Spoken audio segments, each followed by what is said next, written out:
who's a politician in Australia who works for Scott Morrison's government. Mr. Kelly, thank you, first of all, for joining us. You're a climate change sceptic. You believe this has nothing to do with climate change. Explain that.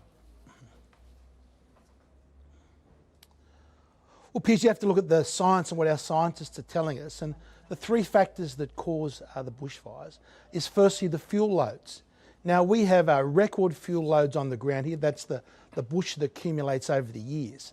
And every single Royal Commission we've had from our past bushfires has said we have to reduce those fuel loads. And that is the main issue. And yet we have failed to do so.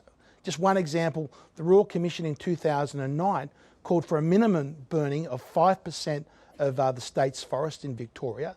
That would amount over the last 2 years to something like 770,000 hectares that should have been backburnt.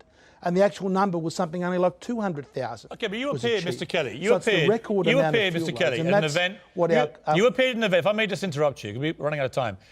You appeared at an event, an APPEA event, a few months ago, which you said worst of the effectives reported of to the audience. Yes. Make sure you burn as much oil and gas as you can over the summer, put your roast in a gas-fired oven, fill up your gas bottles and fly from one end of the country to the other. Why would you say such a thing? Well, Piers, that has nothing to do with the fires. There's a great myth out there. Given that most scientists in the world, Mr. Kelly, given that most scientists in the world agree that the planet is heating at a dangerous level, and that a lot of the contributory factors of that is from man-made use of fossil fuels and our carbon footprint, why would you, as a senior politician in Australia, encourage people to do the complete opposite to what every scientist is advising us to do? Well, Piers, because fossil fuels, Piers, are one of the things that our lifestyle depends upon.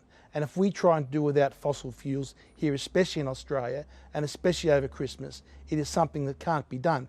And to try and make out, as some politicians have, is to hijack this debate and exploit this tragedy to push their ideological barrow that somehow or other the Australian government could have done something by reducing its carbon emissions that would have reduced these bushfires is just complete nonsense. Do you accept the planet is heating up at a dangerous level? Yes or no?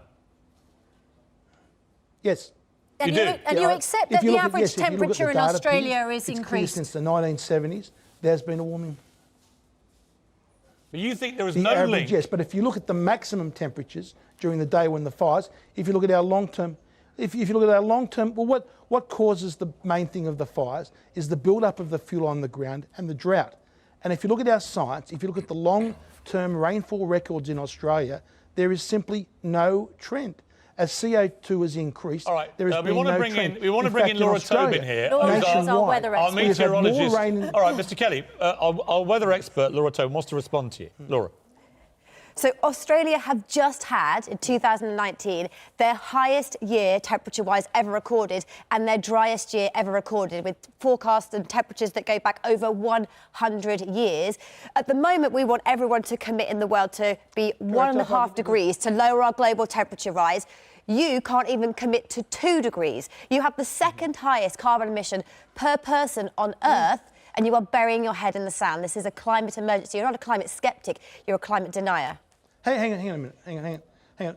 There's a few issues there. Firstly, the first 20 years of this century, we have had more rainfall in Australia than the first 20 years of the last century. So if you look at the year 2000, there's more extreme weather. You're right. There is more extreme weather in Australia, even though this has been the lowest year compared to the first 20 years of the last century, from 1900 to 1919.